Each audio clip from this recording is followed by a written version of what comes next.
photo mo, sir. Sir, photo mo para bagong interview. Yung papel po. Sabi yung pinay, photo mo na. Para bagong interview. Sige. Kayo po.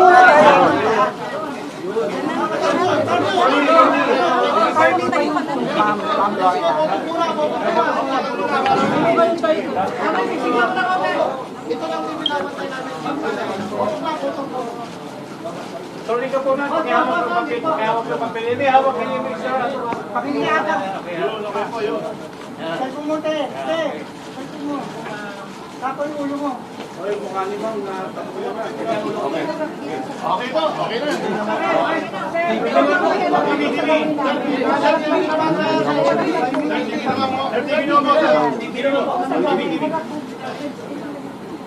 Sir, decide lang po ako.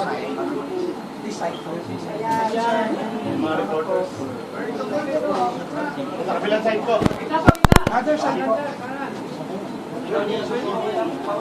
Attorney, usok lang kay Conte ba? Makulang lang. Center ulit. Sir, center po. Center po. Okay na po. Center na kayo. Center po. Okay na. Okay na. Pwede naman sa taga. Anong question? Sure, may opening statement kayo. Sige, sige. Bayad po. Ang mga kasama, kaya po kami nandito, kaya ako nandito, nag-file kami ng kaso against sa isang tao na ina-accuse kami, ina-accuse ako at ang mga kasama ko ng kung ano-ano, puro side lang niya naririnig nyo. Ngayon, gusto ko lang at least maging transparent lang na andito na ako, gusto ko lumabas lahat ng katotohanan, tignan nyo na lang. Isang tao na nagsasalita against sa aming mga dissenting tao. Lahat ng ina-accuse niya rito, mga matitino tao, walang kriminal dito. Kaya lahat ng ina-accuse niya, pag-aralan niyo rin muna lahat ng binibintang niya, lahat naman iniimbestigahan maigi naman ng ating kapulisan sa ng DOJ. Kaya lang, ang side namin, hindi nila naririnig. So, kaya kami nandito na nga ngayon, at least, yun lang, tignan natin kung saan pupunta. Sila na makakapagpaliwanag. Siguro, magkakaroon naman ng kaso. Magkakaroon ng tanungan sa husgado. Ang husgado na siguro ang makakapag-desisyon dyan. Kaya lang, inaano ka, masyado na kaming kawawa. Kaya kailangan na ako lumabas kasi kung ano naman sinasabi sa amin. Tignan nyo lahat ang sinasabi niya. May politiko, may mga artista pa, kung ano-ano. Pero walang kriminal sa amin. Walang kriminal. So, yun lang masasabi ko lang. So, tungkol sa sinabi niya kahapon na nag-o-offer ako sa kanya ng 300 million na sinusuhulan ko siya. Gusto ko marinig si Atty. Carol Cruz, siya ang gumawa ng ano na yan, siya magpaliwanag kung paano nangyari yan. Yung sinasabi nila na yung letter na yan, na decantation niya, tatawag niya kung ano niya. So, yun lang, please lang pakiusap ko lang. Lahat ng taong sinasabi niya, ini-involve sa amin dito, tingnan niyo ang pagkatao namin. Kaparo sinasabi niya sila, Engineer Celso Salazar. Engineer yan, hindi naman kriminal yan, paano naman sasabihin na gano'n? Ako, i-involve nila ako, gaming lang ako. Saka sinasabi nga, lover boy daw ako. Hanggang doon lang ako, wala na yun. So anyway, andito si Atty. Carol Cruz. Importante, marinig nyo kung ano yung sinasabi niya kasi nang wali nga kahapon. May 4 na points na akong gusto i-share. Kasi yung sinasabi nga na yung 300 million na babayaran daw siya to recount kung ano man yung binigay niya, no? Yung na mga statements. Actually, yung 300 million po yan, totoo po yan na merong ganong amount na sinasabi niya. Kasi ako po, mismo, ang sinabihan ng certain common friend namin na si Mr. Alan Bantilis na tinatawag namin na Brown. In fact, parang coincidentally, kaya ako napunta sa dito picture, nagkita kami sa EDSA Shangri-La in June 12. Mga bandang hapon, mga 3 o'clock. Nakita ko siyang the other side. Siyempre kinamusta because kilala ko naman itong silang lahat. Pati si Jolie Patidungan, eto si Brown, kasi binabanggit ko. Tsaka sa lahat sila because I'm also handling the Pitmaster Foundation. Ako executive director, nakukonsulta ko sila, no? So, yung 300 million talaga, binanggit niya sa akin. And in fact, tinanong niya ako kung kumusta daw yung boss. Sabi ko, wala namang nasasabi. Sabi niya sa akin na galit na galit daw sa kanya, pinagmumura siya. Talagang pinagmumura, galit na. Sabi ko, ano naman, bakit? Kasi na-mention nga daw niya yung 300, bayaran na lang daw si Dondon para makaalis na sa paalis, makalayo, kung ano may yung statements niya sa ano, magtago na, kasama ang pamilya. So number 2, dahil sa, nagpaalam ako sa kanya kung pwede ko bang i-relay, sabi niya man, sabihin daw, para makonvince ko siya na magbigay na lang ng 300. Kung may discount man, bahala na silang mag-usap. Kung 30 million, bahala sila. Para wala silang dalawa na mag-uusap, subject to their mutual terms. Number 2, dahil dyan, I was requested by Mr. Brown to draft the affidavit of recantation, which I did. And pinadala ko sa kanya on June 21, nagkita kami sa Soler. Tapos after that, we have a short conversation, of course, kasi kilala ko naman sila. Hi, hello, etc. Kung kumusta to. And then, bumalik siyang tumawag na I also consulted, of course, si Mr. Kasi he's my chairman sa Pitmaster Foundation. Ang dami namang natulungan nito, no? Then, sabi niya, bahala ka, ikaw naman yung abogado. Alam mo naman ang gagawin mo. Which I handed to Mr. Brown on June 21. And then there was an amendment of the affidavit. Ni-request din nila na ayusin. Then I also handed the same day at about 9 o'clock, nakita kami sa Petron Katipunan, so yung sa Mila Vista. Yun. Then number 3, during my course of conversation, that's number 3, nagtanong ako, after this 300 million, etc., after signing, ano ang gagawin? Sabi, may plano silang umalis, kasama ang pamilya. Iba, mahirap kasi kapapanganak lang nung asawa ni Dondon yung Julie Patitungan. Sabi naman, bumubuka na daw nga yung mata, kaya pwede nang kunan ng passport. Besides, meron naman silang visa sa US, Schengen visa, which he assisted you. He assisted the family. And number 4, I said, why I came to the picture, kasi nga coincidentally, nagkita kami sa Shangri-La, and matters were relayed to me, discussed to me, and all other things, I designed all the plans, and I asked permission, and they told me to negotiate with him and relay the same. Yan na. Question. Mr. Manny Philippine Star, sa tingin nyo ano yung dahilan ni Julia ni Dondon at ikaw ang tinuturong master? Ano ba nangyari? May away ba kayo or what? Well, ang ano talaga nito, ang punot dulo talaga nito, pera. Lahat ng grupo namin tinatawagan nila eh. Kapareho kagabi na lang, kagabi lang to, may tumawag sa isang kasama namin na sa group namin. Mayroon kami si group A, group B. Tapos gano'n eh. Tinawagan daw siya kagabi, ni Brown na naman. Ang sabi sa akin, mga 11:10, tulog na ako, tinawagan ako. Ng isang partner namin. Sabi gano'n, tulungan daw si Dondon kasi tatakas na. Bigyan na lang daw ng pera. Yun ang sinabi niya kagabi. So, lahat tinatawagan. Si Gretchen, tinatawagan sinasama na si Gretchen. Humihingi nung time na humihingi ng pangkampanya yung asawa. Tapos tinawagan din ni Brown. Kinausap din ni Dondon. Tapos humihingi ng papanganak. Ang dami sinasabi. Nung binlock siya, kasama na naman sa kawalang yan na sinasabi niya. So, ang grupo namin, lahat tinatawagan na isa-isa, nag-extort eh. Akala yata niya, pagkatapos yung magsalita na kung ano-anong kalokohan, pwede na lang siyang biglang aalis pag nakuha niya ang pera eh. Yun ang problema eh. What is your message dun sa mga families ng missing sa Bungeros na apparently galit na sa inyo kasi kayo yung tinuturong master? Anong message nyo sa kanila? Malalaman nyo rin na totoo. Siguro sa pag-iimbista niya, may lalabas na totoo dyan. Wala kami kinalaman lahat dyan.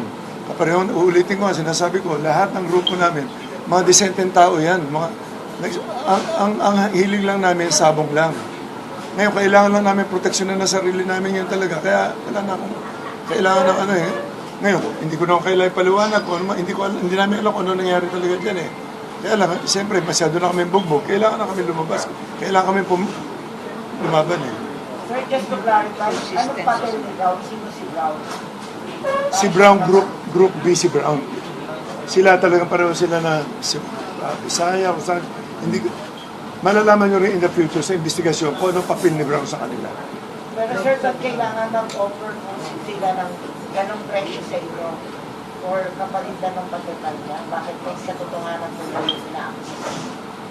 Isa-isa tinatawagan nila, hinihingan nila ng pera. Sa akin, ang sinabi sa akin ni Brown, para maayos daw yan, bigyan ko ng 300 million. Kaya namura ko, doon nagsimula. As early as February, bago siya mag-file, bago siya gumawa ng affidavit. May mga telephone may telephone call kami dito eh. Actually, mapapatunayan ko sa inyo yan in the future. Depende sa kaso kasi, na talagang sila ang nakikiusap talaga na nag-extort talaga. Namura ko si Brown dahil hinihingan ako ng 300 million para ibigay daw. Para wag daw ko idamay doon sa kaso nila. Kasi sila ang may kaso, hindi naman ako eh. Anong pangalan ni Brown? Anong complete? Alan Bantiles. Sir, may Hindi nga ako, tumulong ako kay doon ng eleksyon. Dahil umihingi na to, pag hindi mo tinulungan, ang dami sinasabi na kung ano eh. Ngayon, nire-record niya, nire-record doon nila ako. Usapan namin. Pag hindi mo sinabayan yung pagsasalita nila, nambablock mo yan. So, kailangan sabayan mo na kung ano yung sinasabi niya. Bakit, sir, hindi niya ninyo ipina-entrap yung kanilang mga expulsion activities? Bakit hindi niyo po ipina-entrap yung kanilang mga extortion activities? Hindi ko kasi alam na aabot sa ganito ang problema kasi hindi naman kami mga salbahing tao na magpapahamak ako ng mga tao. Hindi ko kasi ugali yun eh. Kung kaya ko isolve sa sarili ko, isosolve ko. Kung konting pera lang, katulad yan, eleksyon, humingi isa na mag-eleksyon. Yung pala naman, meron na siyang, tingnan nyo kalokohan na yan. As early as February 22, nung hindi ako pumayag, tuloy-tuloy pa ang usapan namin. Nung eleksyon, humingi pa siya ng 12 million, binigyan ko pa ng 12 million. May mga resibo ko dyan, dineposit namin sa account nila. Anong klase extortion yan? Sir, anong tinakbo niya nung pumunta rin sa Mayor. Mayor Mayor ng ano? ng Borobo, ng Surigao yata. Sir, may idea kayo kung sino nakalikuran dito? Wala, hindi ko masabi kung sino nasa, pero hindi ko masabi ko anong pinagagawa niya.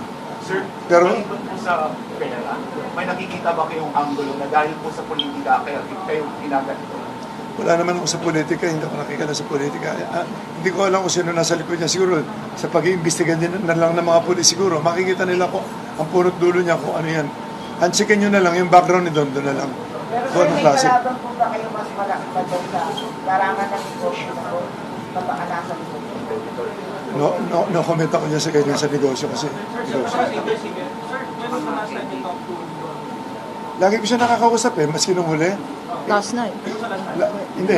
Send ng feelers last night. Nung I think last week, eto sinabi niya sa akin. Tumawag si Brown. Pagtawag ni Brown, sinabi niya, boss, gusto ko yung makausap ni Don kasi aalis na raw. Mag-usap na lang kayo para makaalis siya kasi may inaayos na lang yung visa, no? Yung visa yata nung anak niya, yung bata. Tapos, ang sabi niya sa akin,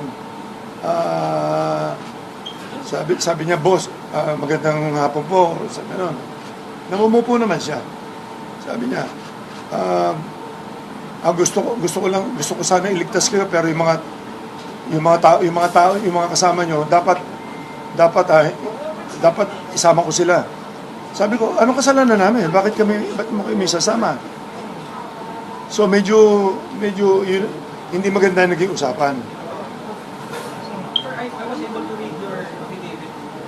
Meron doon nakalagay doon na si Rogelio Barican is nakipag-meet kay Don. Ang sinasabi po ni Rogelio Barican planning to assassinate you and rob yung mga properties. Okay, ganito yan. Nung nagtatago sila, okay, nakarating na sa akin yan, itong huli na lang eh. Pagka nakakainom kasi yan, ang dami masyadong kwento, ang dami mga pinaplano. Yan si Don. Paglasing yan, kung ano mga pinagsasabi niyan eh. Tapos, nasa isang meeting, nasa safe house nila na tinataguan nila, sa band ng Parañaque daw. Ilan sila dyan, hindi ko alam kung sino-sino kasama lahat. Sila nakakaalam yan. Pinlano nila na, kasi noong time na yun, talagang delikado rin ang papel ko noon kasi nasa paligid ko mga tao niya eh. Noong time na yun, nagtitiwala ako sa kanya. Ngayon, ang napag-usapan doon, kikidnapin ako, patutubos ako, saka papatayin ako. Sir, anong action na po ginawa after learning that information? Dito huli ko lang nalaman eh. Sir, kanina po, i-mention na tinatawagan lahat, including the actress, Gretchen Barreto. Were you able to talk to Gretchen after sabihin yung pangalan nyo in line with her name? Wala namang problema kasi talaga naman kasama namin siya sa Group A eh. Magkakaano kami, yung Group A niya, yung tinatawag, investor lang yan. Walang kinalaman sa mga operation yan. May operation, naglalaban lang sila ng mga manok. Walang kinalaman. Yung sinasabi nila sila, Eric, ako, si Gretchen, si Gretchen, nakita nyo, bumibitaw lang naman kung minsan-minsan niya para sa marketing lang yan, para maraming tumaya. Pero sila Celso Salazar, ang negosyo niyan, poste. Ano wala masamang record yung tao. Paano naman makakasama sa mga ganyan kalokohan yan? Kasi nasabi niya. Anong level ng relationship niyo po ni Judy? Kayo acquaintance, umabot na ako ba na naging magkumpara kayo, close, sharing secrets, hanggang anong level po kayo ng relationship?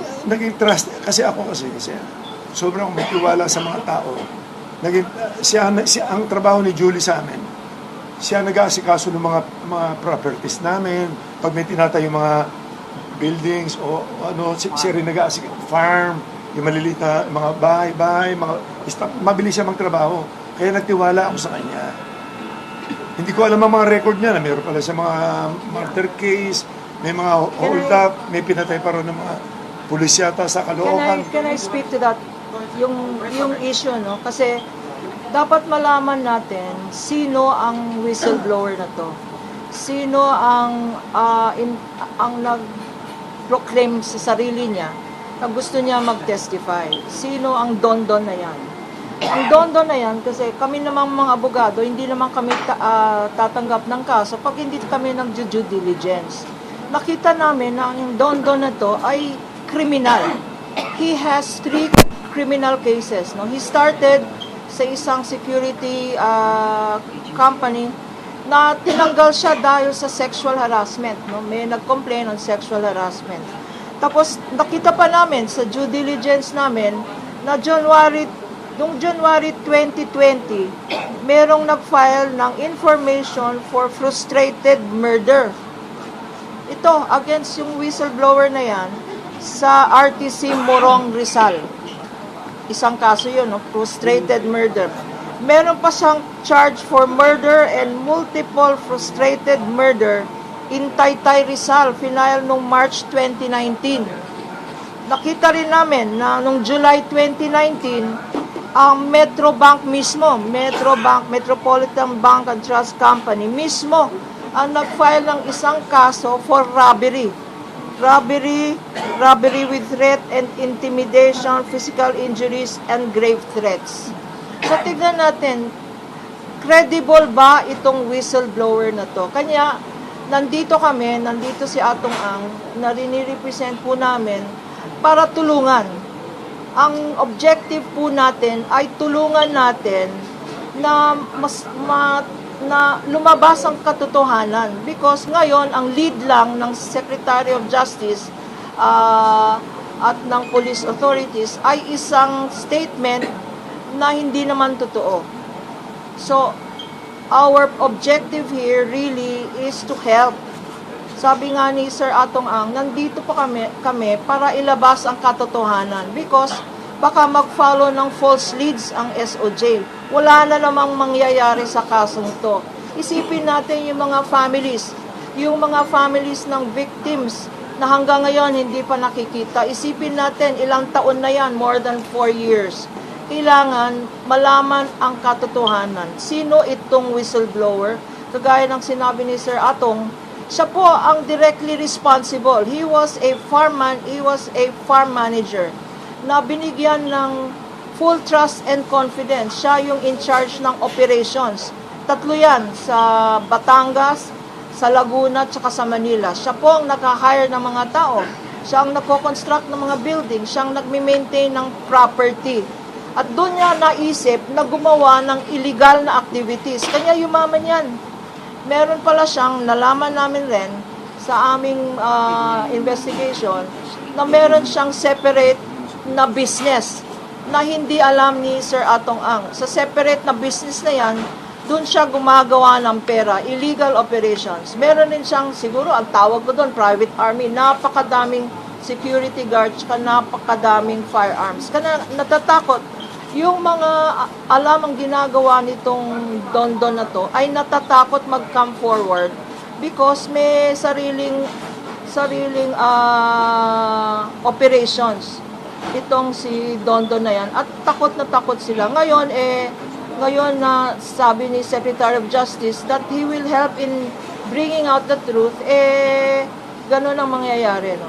We will fully cooperate with the Secretary of Justice, with the investigating officers, and with the Supreme Court kung darating na doon. Attorney, question from GMA News. Attorney Lorna, kung possibility na siya gawing state witness, what are your thoughts about this? Kung siya gawing state witness, kung ano si Don?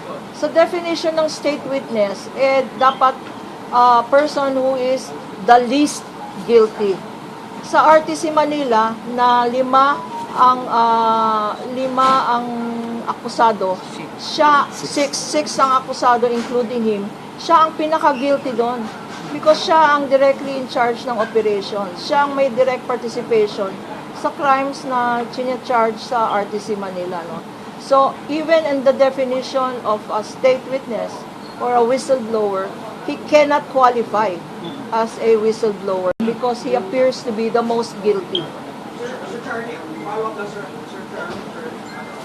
Sir, kung kayo pong target ng si Don, bakit po, Sir, nilamay niya pa yung iba pang mga tao, yung pangalan ko siya ng celebrity, yung mga isa dito, kung kayo po ang pinaka-target mo? Dahil nga sa extortion, tinatawagan nila isa-isa. Ang hindi magbibigay, yun ang sasabihin niya pangalan. Yung original lima, sinasabi niya parang 15, 16, 17. Ngayon, 4 na lang kami. Hindi ko alam kung ano yan.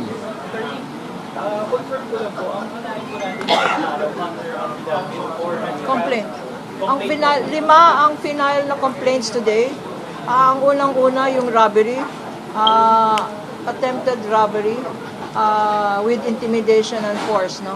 Ang pangalawa, meron tayong grave threats, meron tayong grave coercion, kasama dyan yung mga extortion, meron tayong slander, yung mga pinagsasabi niya na wala namang katotohanan sa media, destroying the character or reputation of innocent people, no. At panglima, meron tayong tinatawag ng incriminating innocent persons. So, 5 ang final na kaso today sa prosecutor's office.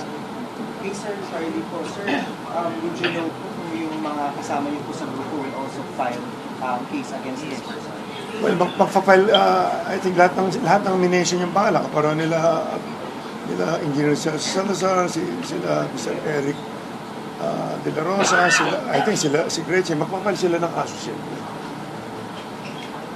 Sir, is your age? Sir, are you saying na mayroon man totoong ay utak kung may nalalaman dito sa kanya? Siya yun, Ano? Kung meron man may pinalaman sa krimen, si Don yun, at hindi kayo. Wala.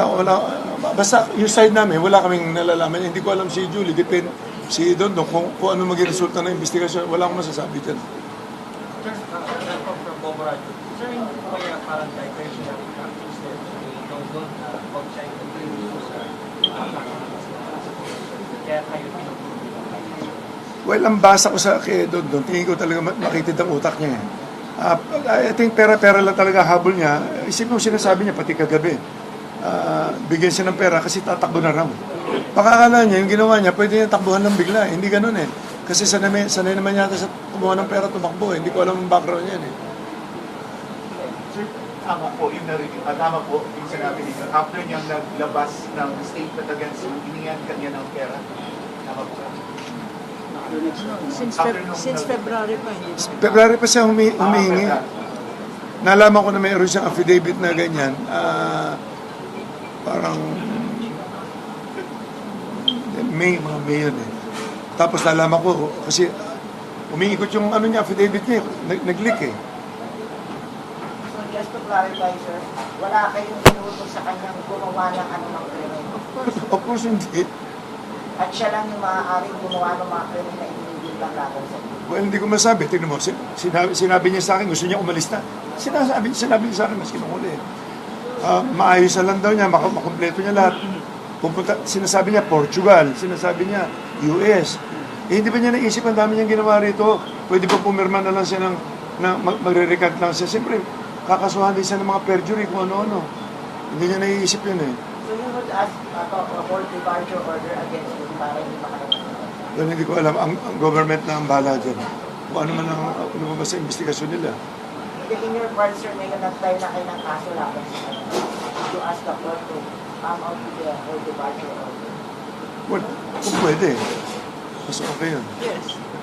Sir, may sinabi na po yung Malacanang kahapon na si BBM po ay interesado dito sa kaso ng isip sa Bumeros. Para po malabas na rin yung katotohanan. You're saying, sir, kanina sinabi mo na wala ka pong alam. Are you feeling para kung ano man po yung kung meron o wala, pwede kayong matanong ng BI po kaya, ano po, sinusuportahan niyo siyempre yung sinabi ng Malacanang na para malaman yung kung katotohanan. Kasi prominent figure po kayo sa word ng sabong. Of course, kaya naman ako nandito. Yun na yun eh. Nakikipag-cooperate na nga ako. Sinasabi ko lahat. Kung ano yung nalalaman ko. Kung ano yung abot lang ng isip ko. Mayroon sabihin ko yung mga hindi ko alam. Ganyan. Kaya tatanungin niyo ako about the case, kung ano nangyari dyan sa mga ano. Hindi ko alam yun. Yung nalalaman. Nalalaman ko. Wala kami. So, sabihin ko, tama naman yung sinabi ng ating presidente na kailangan malaman ng katotohanan. Kaya lumabas na ako. Kasi kung lagi pakikinggan siya lang siya, eh baka lahat kami guilty na. So, i-repeat ko lang na the reason na nandito kami and the reason we filed the case is because number one, for the truth to come out. Number two, to affirm that Atong Ang and the members of this the investors group are willing to cooperate with government that includes the President, that includes the Supreme Court, and that includes the Secretary of Justice and all the personnel, to come out with the truth. We are on the side of justice here. We are on the side of the families who lost their loved ones, who up to now do not know kung saan ang kanilang mga kapamilya, kamag-anak.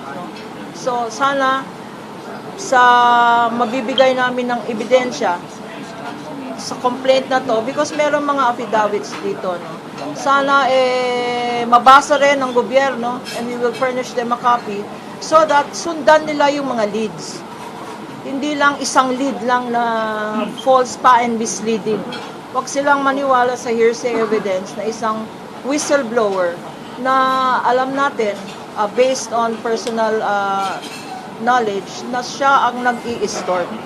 Kasi ang pera-pera lang to, at sinabi niya na gusto na niyang umalis ng country. Ang pag inosente ka na tao, gusto mong harapin ang kaso para maklear ang pangalan mo. Yung mga feeling guilty lang, sila ang gustong tumakbo. Sila ang gustong mag-disappear. So, tignan natin ang mangyayari sa investigation. Pero dito sa kaso, we are very confident that there is strong evidence for the 5 cases that we have filed on behalf of Atong Ang. Question, Manila Times, sir, that's the tweeting it ko lang. Ano masabi niya naman about breaching allegations on Sunshine? Although tinanggi na ni Sunshine yung allegations kayo, yung breaching allegations, ano po masasabi? Wala naman sa kinalaman sa kaso, babayaan na lang natin. Sir, just to clarify, may lumapit po ba sa inyo isa sa kapamilya yung baka nagsasabing namatay yung kanilang kamag-anak? Para hindi lang taklolo sa inyong justicia. Wala. Sir, GMA Public Affairs, ano po ang gagawin niyo sakaling tuloy po yung mga kaanak ng mga nawawala sa Bumeros? Well, yung nga lang, kaya naman nandito na ako para matulungan na rin. Pero kailangan niya, kailangan niya ata akong bumalik doon, may pipirmahan kami uli. So, nasabi na namin lahat. Marami sa, lalo na sa Channel 7, kapareho kahapon, nakikiusap lang ako sa media. Gawin yung fair lang, katulad na hindi naman niya narinig ang side namin. Kahapon lang, isipin nyo, biglang inilabas na niya na sinusuhulan ko si Don. Dapat tinanong muna niya, binabalanse bago siya maglabas. Di ba? Yun parang one-sided eh. Dapat, pag may mga ganong media, di ba? O ako ang tatanungin sa media, may nag-accuse, dapat yung ina-accuse, tatanungin muna bago maglabas, both sides ilabas. Katulad niya. Late ako nagsalita ngayon. I'm sure hindi ako i-cover ng Channel 7 siguro ngayon. Diyan po marami sila. Talaga ito simula umpisa ito mo. Hindi ko alam kung pinopondo. Hindi ko alam kung gumawa pa sila ng pelikula. Ako na naman ang kontrabida. Ayoko nga mag-artista eh. Simula bata ako. Lagi ako kontrabida eh. Si Jan. Ayan, kasalanan ni Jan. Bakit pala sa Mandaluyong? Bakit pala sa Mandaluyong sila pa yung kaso? Bakit hindi pa sa Mandaluyong? Bakit po sa Mandaluyong kasi sila pa yung kaso? This is his place of residence. Dito ako lumaki sa Mandaluyong talaga. Lumaki ako sa tabi ng squatter talaga kami. Ako lumaki. Kilala ako dito. Talagang dito ako lumaki sa Mandaluyong. Dito wala akong record na, maski magtanong kayo rito, dito ako simula 3 years old, 4 years old yata yun. Wala akong kaso dito maski na ano. Last question po, may pipirmahan pa sa prosecutor. Laban na ito ng he said, she said. Bakit po kayo, sir, ang paniniwalaan, dapat po ba wala ng taong bayan sa tutok po ito? Bakit po, sir? Well, hindi ako pareho ng Channel 7 na hindi binabalanse lahat. Ang gusto ko lang balansehin niyo muna bago kayo maglaba. Ako, pakinggan niyo lang side ko. Ngayon, i-analyze niyo ngayon doon sa side na sinasabi ni Don. Number 1, tingnan niyo pagkatao niya, pagkatao ko, pagkatao namin lahat. Wala naman kami history na pumapatay ng tao. Di ba? Paano mangyayari yan? So, balansehin lang natin. Kasi labas tayo ng labas na para mapanood lang, ilalabas natin, araw-araw nilalabas natin si Don, series pa. Di ba? Paano na kami, pag sasalita kami, hindi naman ilalabas ng totoo. Ngayon, nandito kayo lahat, kayo na mag-analyze. Nagsisinungaling ba mukha ako? Hindi, sabi ko lahat ng totoo. Sa punto po ito, sir, for sure, nakikinig po at nanonood si Don. Pati Dongal, ano pong gusto yung direktamente yung sabihin sa akin? Well, Magsabi na siya ng totoo. yun ang nasabi ko na, Don, mag-isip ka doon. Kung ano man ang mga, huwag ka na magsinungaling. Tinuri kita parang anak ko eh. Hindi ko alam na ganyan kakasama. Pati ako, papatayin mo pa, kikidnapin mo pa ako. Yun lang, ganun lang kasimple. Kailangan ko ng proteksyon na ng sarili ko na. Tsaka ang grupo namin, kawawa na kami masyado. Yun lang. Maraming salamat. Thank you. Maraming salamat. May isla ko, ipagkain tayo dyan. Kain lang kayo lahat dyan, ha? Tapos bayaran nyo na. Okay na bayaran nyo.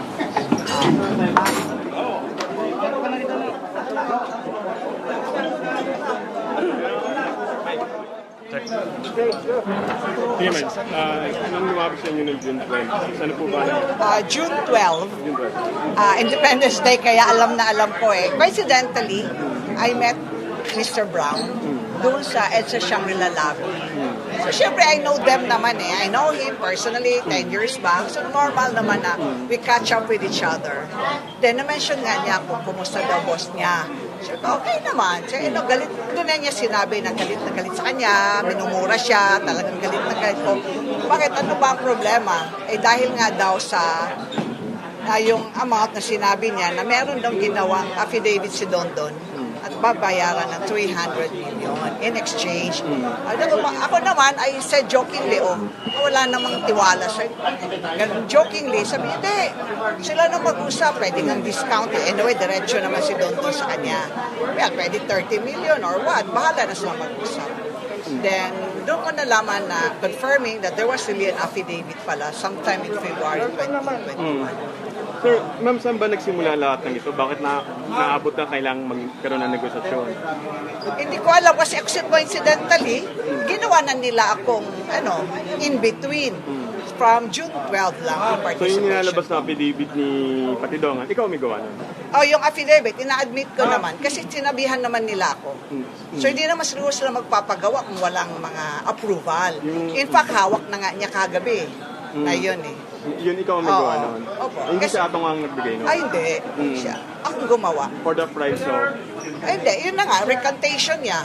Oo. Na sila na bahala mag-usap. Pero initially, yun ang alam ko, 300 million. Pero ito ba sinadya lumabas muna sa media para makahingi ng 300 million? I don't know about what's up. Basta I was there and I admit that I prepared as a lawyer. Kasi I know them naman, I trust. I know both parties. Been with them for a long time. And of course, syempre, I'm the one handling the foundation of the Sabongeros, di ba? I know, you know about the Pitmaster Foundation. And definitely, alam ko naman na they're all friends. They know each other. Attorney, before maglabas ng expose itong si alias Totoy, may idea na po ba kayo na... Actually, wala. Walang idea kasi nagkataon lang na I was there and they know me. Maybe they trust me. Kumbaga, I was there, they trust me, catching up. Hi, hello, then nabanggit na. May pagba-blackmail ba sa tingin nyo? Oh, syempre naman, pag ganyan, ano bang dyan? Kasi hawak na nila. Tsaka we met twice sa Soler, sa Petron Katipunan. What is that for? Eh, syempre, alam nga naman, good time nila ako. Di ba? It's not for a good time kasi I'm a very serious person. You know, kilala din naman ako. Okay. For the record, si Patidongan sa initiative ng recantation.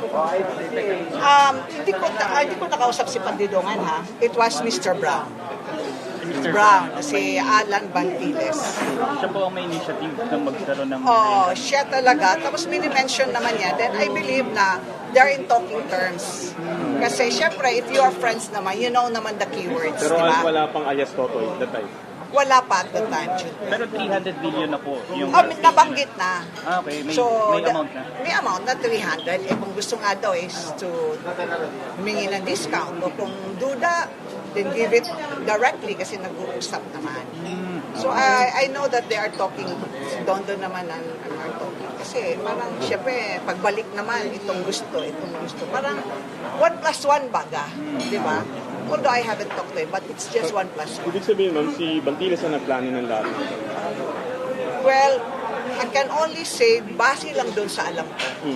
And dalawang drafts to ang binigay ko. Hindi naman 4 as he claimed.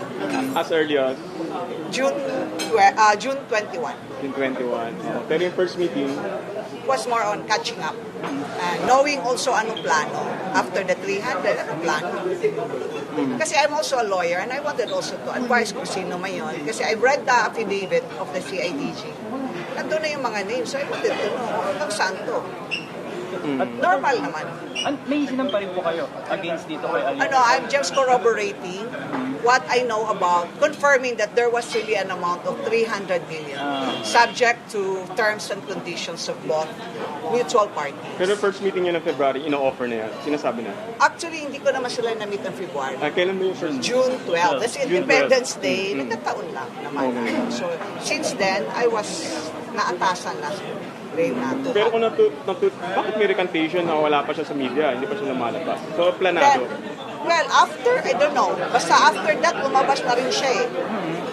Then, kaya may recantation. Okay. Thank you, ma'am. Lumabas siya after a few days eh. Thank you, ma'am. Tinawagan nila ako. Ma'am,